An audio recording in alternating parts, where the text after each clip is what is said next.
स्वस्ति राम, विजय भव लक्ष्मण।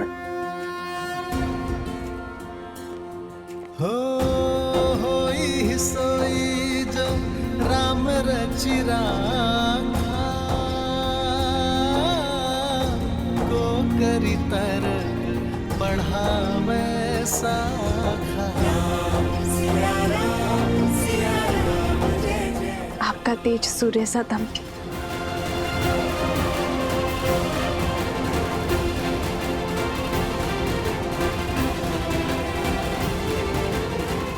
विजयी भव। विजयी भव। राम, तुम्हें शीघ्र ही राजमहल लौटना होगा। सीता के पुनः सावन संस्कार के लिए तुम्हें यहाँ होना अनिवार्य है। अवश्य माँ।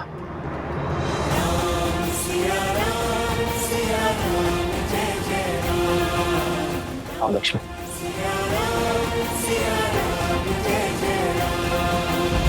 सियावर रामचंद्र की, सियावर रामचंद्र की, सियावर रामचंद्र की, सियावर रामचंद्र की, सियावर रामचंद्र की, सियावर रामचंद्र की, सियावर रामचंद्र की, सियावर रामचंद्र की, सियावर रामचंद्र की।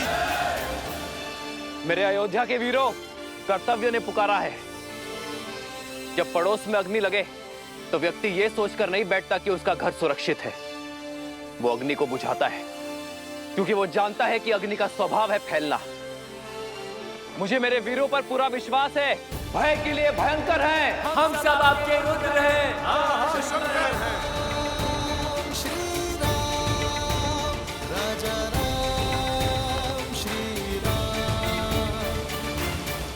मित्र, यो मुख मोड़कर मत जाइए। वानर सेना ना सही प्रभु, हमें अपने साथ ले चलिए। जो हृदय में बसते हैं उनसे मुख नहीं मोड़ा जाता मित्र। मैं आपको छोड़कर नहीं जा रहा हूं, बल्कि आपके कंधों पर एक बहुत बड़ा उत्तरदायित्व देकर जा रहा हूं। जब मैं वहां युद्ध लड़ूंगा तब आप यहां अयोध्या का भार संभालेंगे, और जब आपके प्रस्थान करने का समय आ जाएगा हम युद्ध से लौटकर आ चुके होंगे।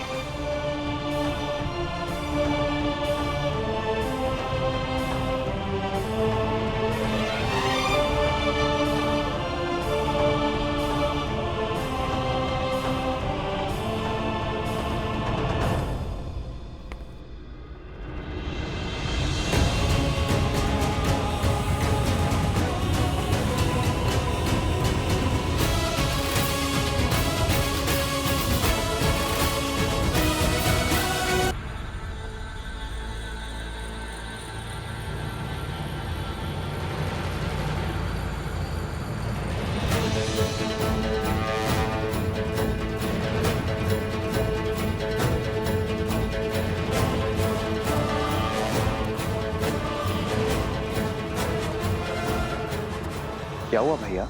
सैनिकों के चुनाव में मुझसे कोई भूल हुई? जिस समाज में बालक के हाथ में शास्त्र के बदले शस्त्र हो, वहां असुरों का वास होता है शत्रुघ्न। जीवन भर राष्ट्र सेवा का भार उठाने वाले वृद्ध समाज सेवा पाने के अधिकारी हैं, और जो युवा अभी अभी विवाह के बंधन में बंधे हैं वो भी युद्ध में जाने के योग्य नहीं है। प्रभु, ना मैं बालक हूं, ना मैं वृद्ध हूं, और ना आप विवाहित। फिर मुझसे राष्ट्र सेवा का सुख क्यों छीन रहे हैं आप? क्योंकि तुम अयोध्या के सैनिक नहीं हो।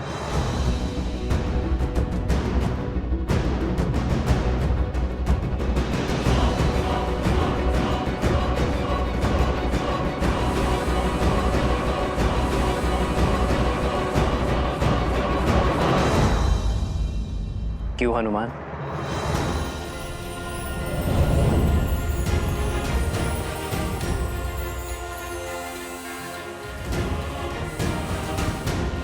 प्रभु, प्रभु, प्रभु, मैं अयोध्या का सैनिक नहीं हूं, इसलिए आप मुझे छोड़ के जा रहे हैं। फिर आपने लक्ष्मण भैया को साथ जाने का अवसर क्यों दिया? क्योंकि लक्ष्मण अयोध्या का राजपुत्र है हनुमान। और राज्य सेवक भी। उसका कर्तव्य उसे इस युद्ध के योग्य बनाता है। मेरे वानर वीर तो यहाँ अतिथि हैं। लक्ष्मण भैया राज सेवक हैं तो जा सकते हैं, और मैं तो स्वयं राजा राम का सेवक हूँ प्रभु, उसका क्या?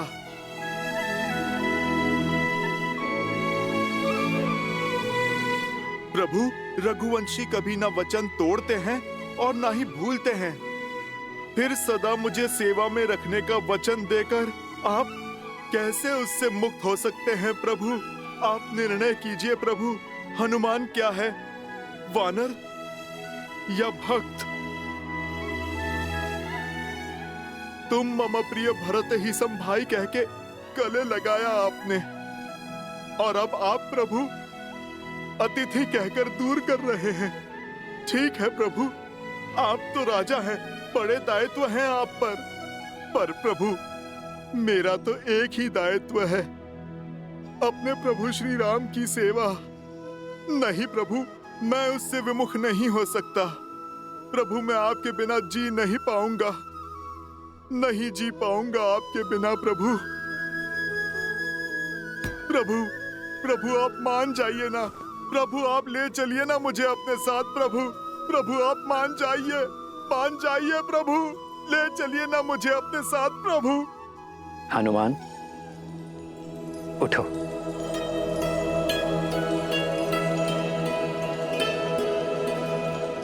तुम जीत गए हनुमान, मैं हार गया। चलो हमारे साथ, किंतु मेरी एक शर्त है। कैसी शर्त प्रभु? कि तुम शस्त्र नहीं उठाओगे।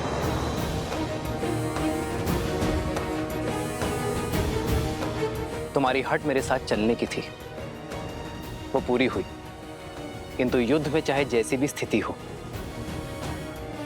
तुम अस्त्र शस्त्र का उपयोग नहीं करोगे। स्वीकार है प्रभु, स्वीकार है।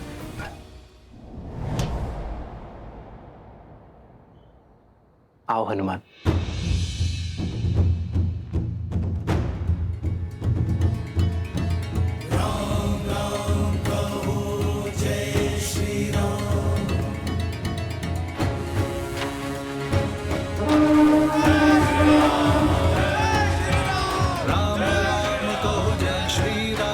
दशरथ नंदन राजा राम, राम नाम भजते हनुमान, अवध बिहारी राजा राम। जय श्री राम, जय श्री राम, जय श्री राम, जय श्री राम, जय श्री राम, जय श्री राम, जय श्री राम। राम सत्य में युद्ध पर स्वयं छा रहा है। जय श्री राम।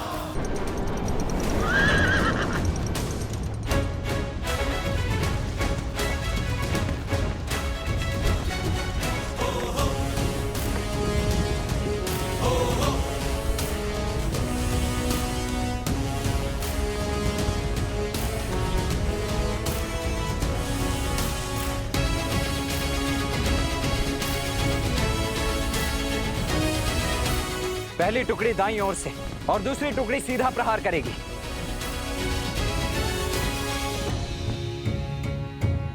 सारथी, रोको।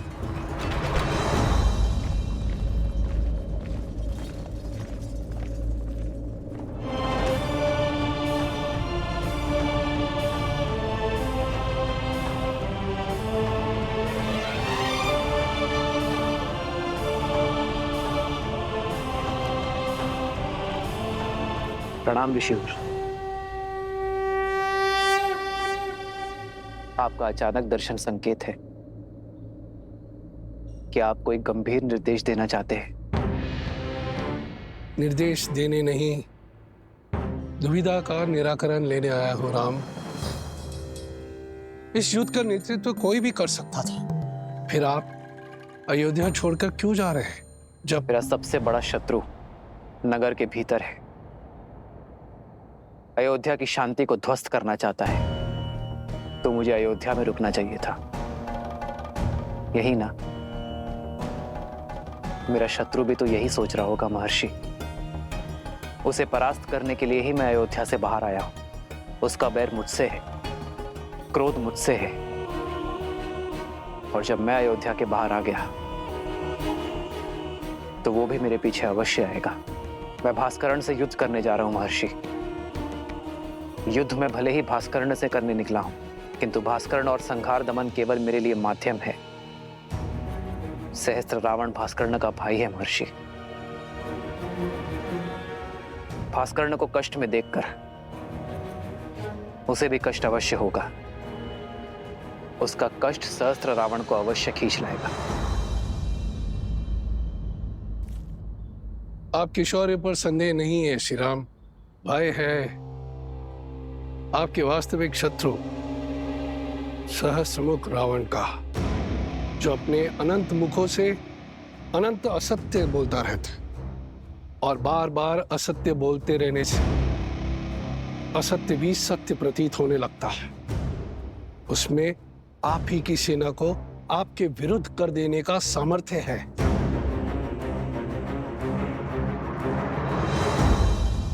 इसीलिए तो सहस्त्र रावण को अयोध्या से दूर खींच लाऊंगा मैं। उसे अकेले ही ललकारूंगा ताकि वो मेरी अयोध्या में असत्य का विष नहीं घोल पाएगा। और इसमें आपके प्राणों का संकट है। अपनी प्रजा के हित के लिए राम को मृत्यु भी स्वीकार है।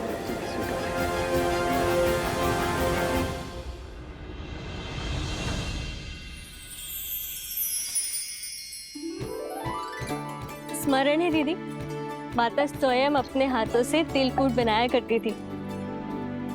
और हम रसोई घर की ओर देखा करते थे कि कब तिलकुट बनकर तैयार हो जाएगा, पर सूर्य देव को अर्पण किए बिना हमें तिलकुट मिलता ही नहीं था, है ना सीता दीदी?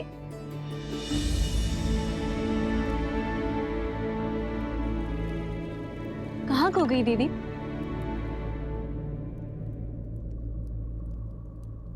श्री राम की चिंता में हूँ। मैं जानती हूँ कि लक्ष्मण भैया और हनुमान उनके साथ हैं, किंतु मन है कि मानने को सजी नहीं है। दीदी, ये शुभ दिन हर अशुभ विचार नष्ट कर देगा। आज मकर संक्रांति है। उत्तरायण के दिन सूर्यदेव उत्तर की यात्रा को प्रारंभ करते हैं। पवन ऊर्जा चरम पे होगी। देखिएगा, श्री राम की विजय अवश्य होगी। दीदी, चिंता छोड़ दीजिए और चलिए हम चलकर सूर्य देव से प्रार्थना करते हैं, सब शुभ होगा। आइए।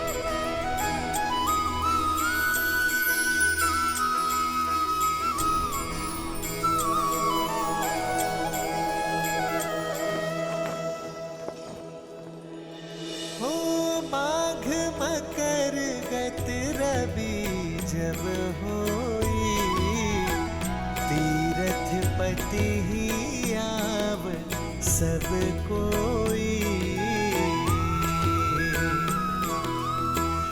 देव धनुज किन्नर नर श्रेणी, सादर मजही सकल त्रिवेणी।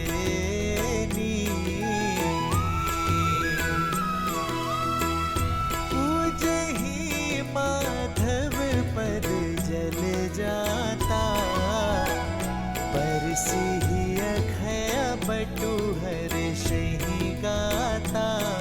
हे सूर्यदेव, मेरे श्री राम को युद्ध में विजय देना। शीघ्र अति शीघ्र लौटकर उन्हें परिवार और राज्य की सेवा करने का अवसर दीजिएगा। सुना नहीं क्या क्या बातें हो रही है नगर में? कैसी बातें? लोग आजकल काना फूसी कर रहे हैं राजा राम और माता सीता के विषय में। हाँ, मेरे पति ने भी मुझे राजमहल की सेवा छोड़ने के लिए निर्देश दे दिया है। क्यों? ऐसा क्या हुआ? क्या बातें कर रहे हैं आप लोग? बोलो, क्या बोल रही थी तुम? जी वो मेरे पति दूसरी पत्नी लाना चाहते हैं और जब मैंने विरोध किया और श्री राम के एक पत्नी व्रत होने पर दुहाई दी, तब उन्होंने क्रोधित होकर कहा कि राजाओं का क्या, वैसे भी श्री राम के प्रेम के आगे उनको कुछ गलत नहीं लगता। वो तो कुछ भी नीति बना सकते हैं। उनको कौन है कहने वाला, सामर्थ्य को दोष और स्वर्ण को दाग नहीं लगता। पर हमें राजाओं की चाल पर नहीं चलना। और कहा कि महल के वातावरण से मेरा मन दूषित हो जाएगा। कैसा दाग और किस पर लगा है? वो तो नहीं बताया। आने दो श्री राम जी को। जब ये प्रश्न राजसभा में सबके सामने पूछा जाएगा, तब हर रहस्य से आवरण हटाना ही पड़ेगा। मांडवी, शुल्कित्ती,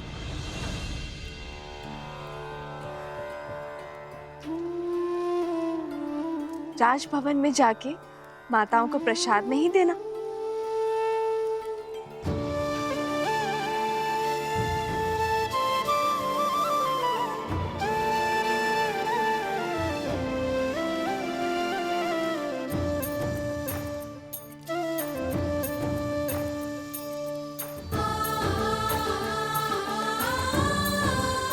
कितनी शुद्ध और सरल है देवी सीता।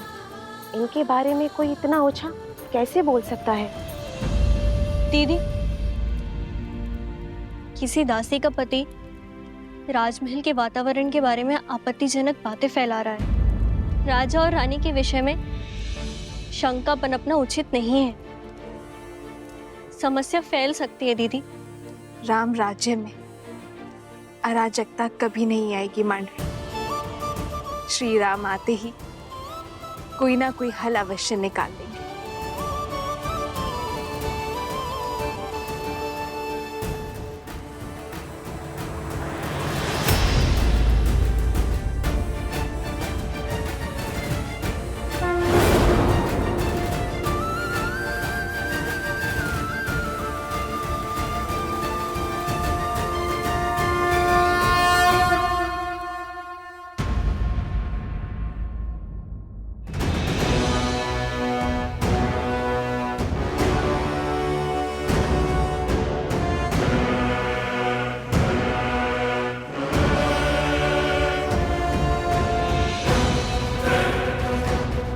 भास्कर्ण, आक्रमण से पूर्व अवसर दे रहा हूं। अपने आतंक का अंत करो और लौट जाओ। अभी तक तो आतंक का आरंभ भी नहीं हुआ है राम। और जहां तक रही अंत की बात, यदि मैं समय रहते लंका पहुंच गया होता तो युद्ध का अंत कुछ और ही होता। वही तुम्हारे रक्त से सागर को रंग देता। जो काम तब न हुआ वो अब होगा। इस रणभूमि में मैं तुम्हारा वध करके रावण के मृत्यु का प्रतिशोध लूंगा और तब होगा न्याय। प्रतिशोध से न्याय नहीं मिलता भास्कर्ण। प्रतिशोध केवल स्वयं को जलाता है। लौट जा। स्वयं के बल पर बड़ा अभिमान है ना तुम्हें राम, समाप्त होगा। तुम भी और तुम्हारा अभिमान भी। भास्करण का तेज और संघर दमन का दमन तुम्हें सेना समेत ध्वस्त कर देंगे।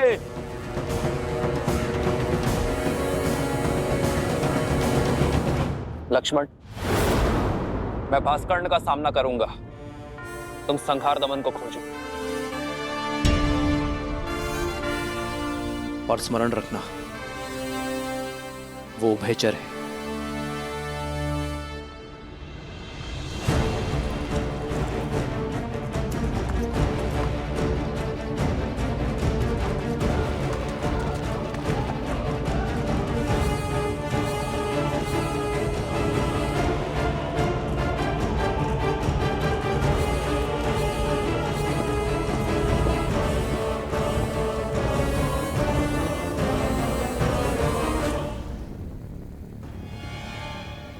भास्करण का पुत्र संहार दमन, जिसमें सहस्त्रों बैलों का बल है, जिसके सानिध्य में आठों दिशाएं, सागर का बवंडर और चक्रवात है। साथ ही वो उभयचर भी है, जो जितनी सरलता से थल पर रह सकता है, उतनी ही सहजता से जल में भी जी सकता है।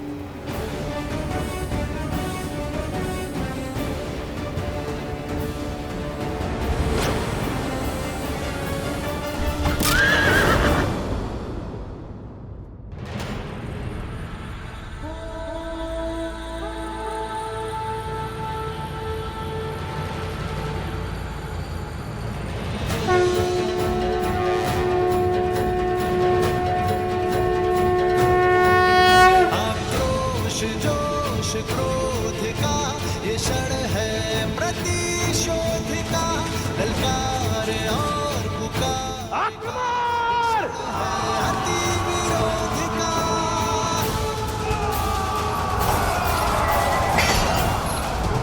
भास्कंड, श्री राम रण की सावधान। धरे जो धीर है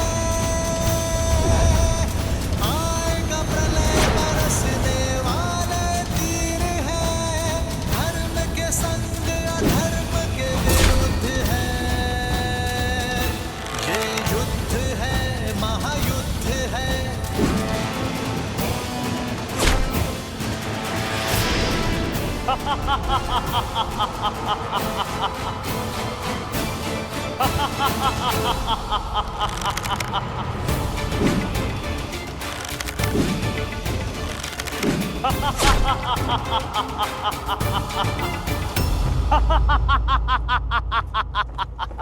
बस राम, बाण क्या ब्रह्मास्त्र चला दो। तुम्हारे ब्रह्मास्त्र मेरे तन को नहीं छेद पाएंगे। ब्रह्मा अपना स्वयं वरदान नहीं कर सकते।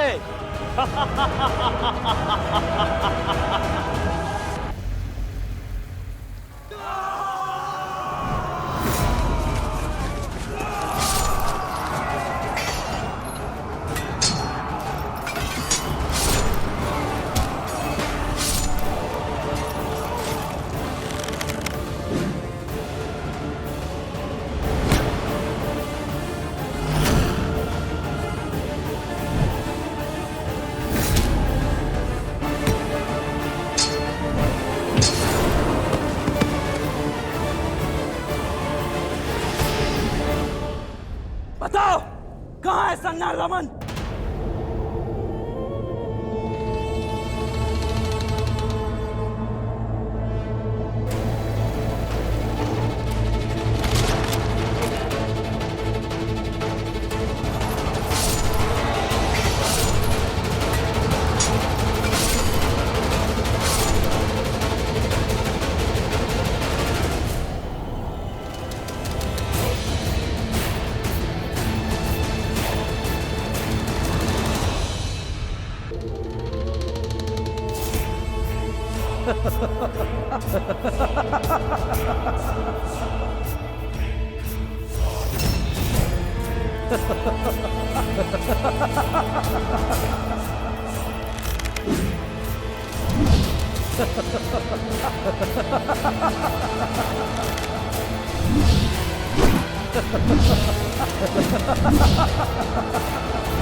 जल में जाकर तो इसने स्वयं भूल कर दी है।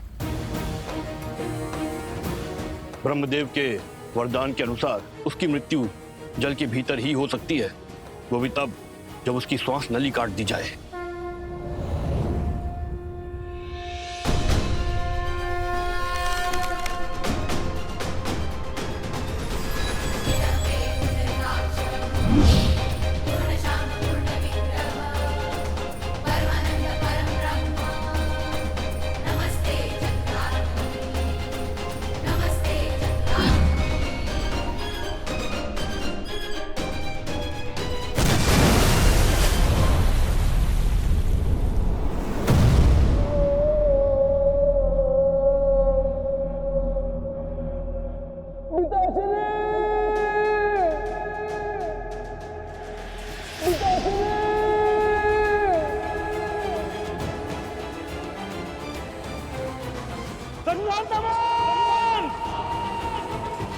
भास्कंड, जो भूल रावण ने की थी वो तुम मत करो। अपने पुत्र की मृत्यु से शिक्षा लो, अपना प्रतिशोध भूलो और लौट जाओ।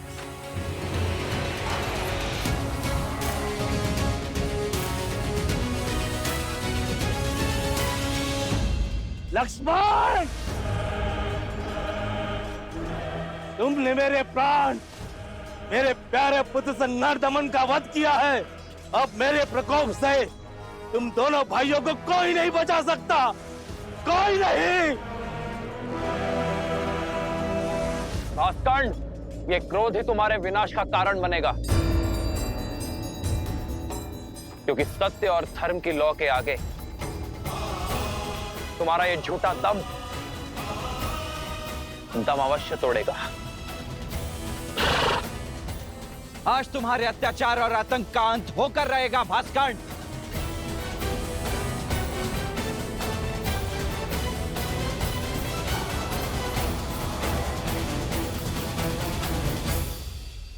पवन पुत्र, तुम्हें अस्त्र नहीं उठाने हैं, किंतु इसके मर्दन के लिए तुम्हारी ही आवश्यकता होगी।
हनुमान,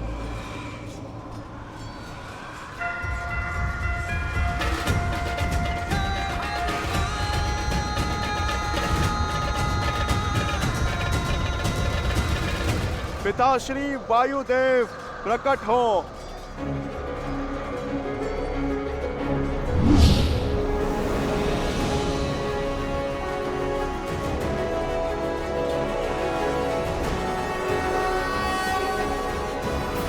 प्रणाम प्रभु। कैसे स्मरण किया पुत्र? पिताश्री, राम काज में आपकी सहायता की आवश्यकता है। मैं कुछ क्षण के लिए आपको अपने अंदर बसाना चाहता हूँ। राम का काज और पुत्र की पुकार दोनों को अनदेखा नहीं किया जा सकता। तथास्तु।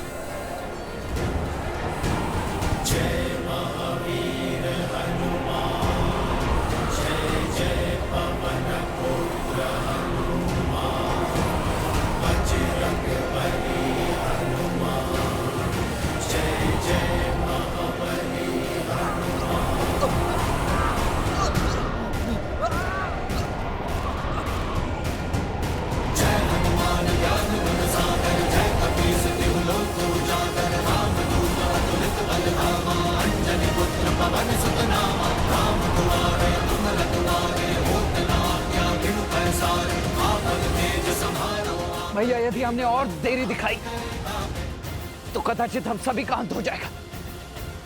इससे पूर्व की कुछ अनर्थ आपको इसका संहार करना ही होगा। लक्ष्मण, वायु अब भास्कंड के संपर्क में नहीं है, किंतु वो धरा पर अब भी खड़ा है। जब तक वो युद्ध भूमि पर होगा, उसका अंत असंभव है लक्ष्मण।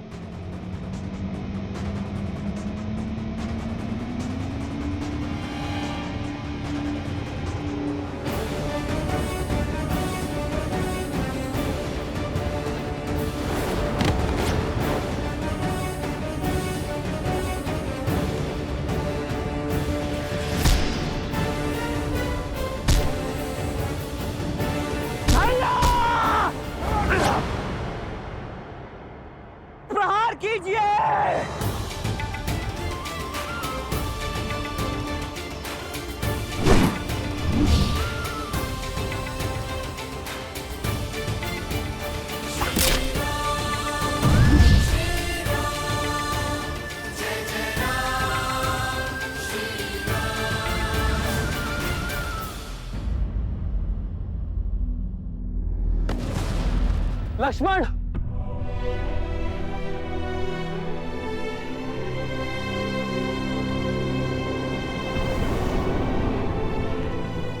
लक्ष्मण! लक्ष्मण! लक्ष्मण! लक्ष्मण! लक्ष्मण! लक्ष्मण! लक्ष्मण! आज तुमने फिर मेरे प्राण बचा लिए। लक्ष्मण!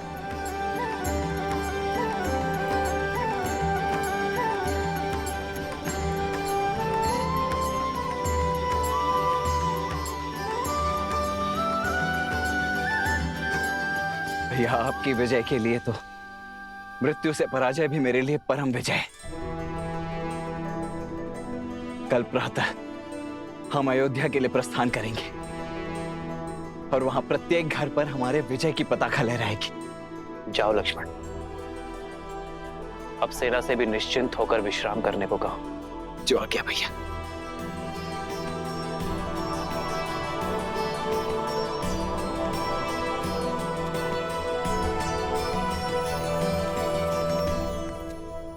युद्ध अभी समाप्त नहीं हुआ है लक्ष्मण।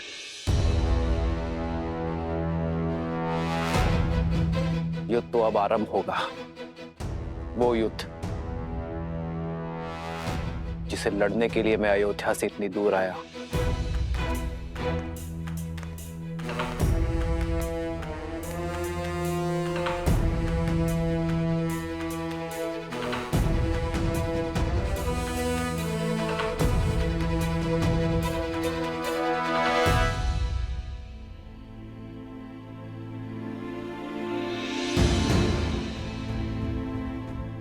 लोग आजकल कानाफूसी कर रहे हैं राजा राम और माता सीता के विषय में। हाँ, मेरे पति ने भी मुझे राजमहल की सेवा छोड़ने के लिए निर्देश दे दिया है। वैसे भी श्री राम के प्रेम के आगे उनको कुछ गलत नहीं लगता। वो तो कुछ भी नीति बना सकते हैं। उनको कौन है कहने वाला?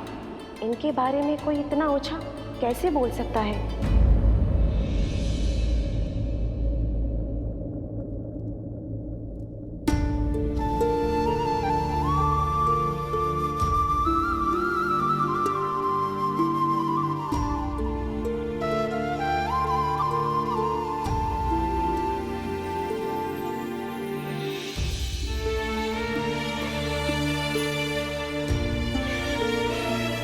सीता कभी चिंतित हो ही नहीं सकती यार, परंतु एक होने वाली माँ का स्वप्न बिगड़ जाने का शोक अवश्य है।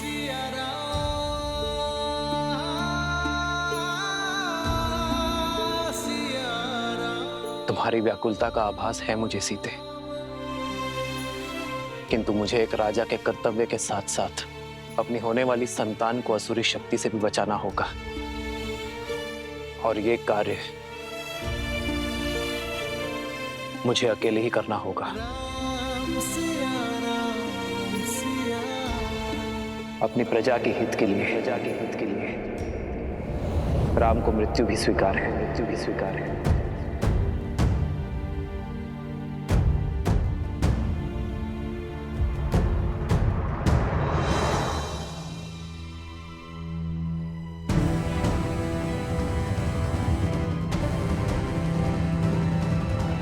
इतनी रात्रि में धनुष लेकर प्रभु अकेले कहाँ पे जा रहे हैं?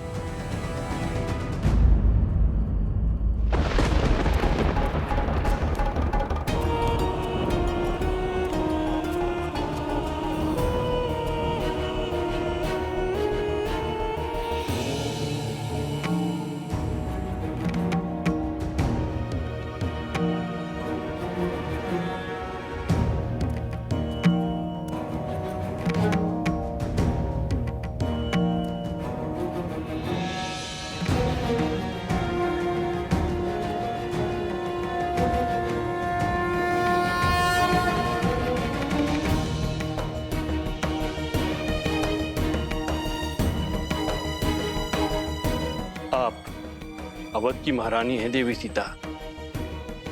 आपका व्यथित होना प्रजा के हित में नहीं। प्रजा की ही चिंता में हूँ गुरुवर। नागरिकों के विचारों में मलिनता आ रही है और मन में शंका का विष घुल गया है। ये नगर में कौन सी असुरी शक्ति पग पसार रही है गुरुवर?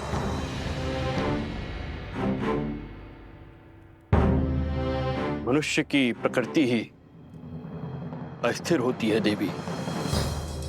सफलताओं के बीच असफलता का भय, यात्रा के प्रारंभ होने में घर छूट जाने का भय, विवाह के समय स्वतंत्रता छिनने का भय, नए उत्तरदायित्वों का संकोच सदा रहता है। मन में सदा द्वंद्वों का भंवर चलता ही रहता है। ये उचित है कि संसार का आधार सत्य है, किंतु यहां असत्य भी उपस्थित रहता है।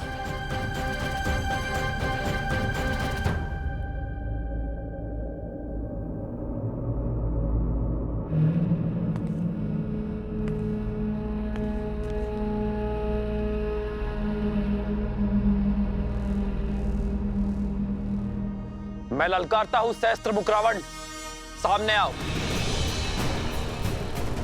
असत्य का गुण है कि वो सत्य से दूर नहीं रह सकता। मैं जानता था तुम मेरे पीछे अवश्य आओगे। अब बात और वार छुप कर नहीं, सम्मुख होकर होंगे। हार जाओगे राम, मुझे जितना काटोगे उतना ही मैं भरूंगा। हार जाओगे, पराजय स्वीकारो। छिपने का कोई लाभ नहीं सहस्त्रमुख रावण। राम, मुझे जितना काटोगे उतना ही मैं भरूंगा। हार जाओगे, पराजय स्वीकारो।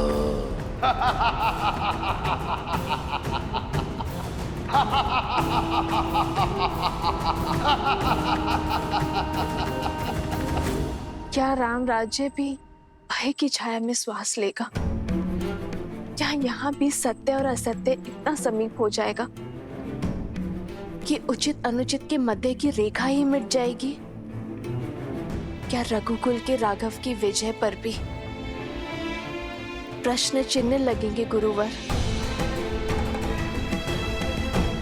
राम सिंहासन पर अवश्य आरूढ़ हो गए हैं देवी, किंतु किसी भी अभूतपूर्व कार्य के सफल होने में समय लगता है। राम राज्य स्थापित होने में भी अभी समय है। धर्म और कर्म के अमृत से इस धरा को सींचना होगा। राम को अभी और संघर्ष करना होगा।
क्या इतना सरल लगता है मेरा अंतराम?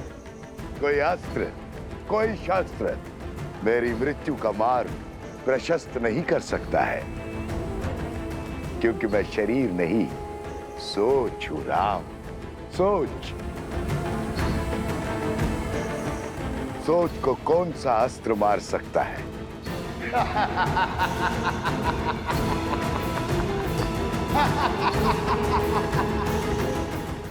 शक्ति को नहीं हरा सकते गुरुवर।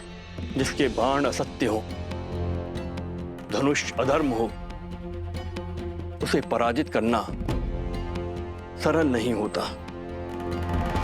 बार बार दोहराया गया सत्य सत्य प्रतीत होने लगता है, मन में संदेह उत्पन्न करने लगता है। इसलिए आवश्यक है कि ऐसी स्थिति में व्यक्ति का मन दृढ़ हो, और ये दृढ़ता बल से नहीं, संस्कारों से आती है। संस्कार से ही इसे पराजित किया जा सकता है। ऐसे संस्कार जो व्यक्ति की चेतना को पवित्र करे और समस्त संसार में संस्कारों को स्थापित करती है। स्त्री शक्ति, अर्थात इस भयंकर असुर को केवल एक स्त्री शक्ति ही पराजित कर सकती है, किसी राजा के बल की शक्ति नहीं।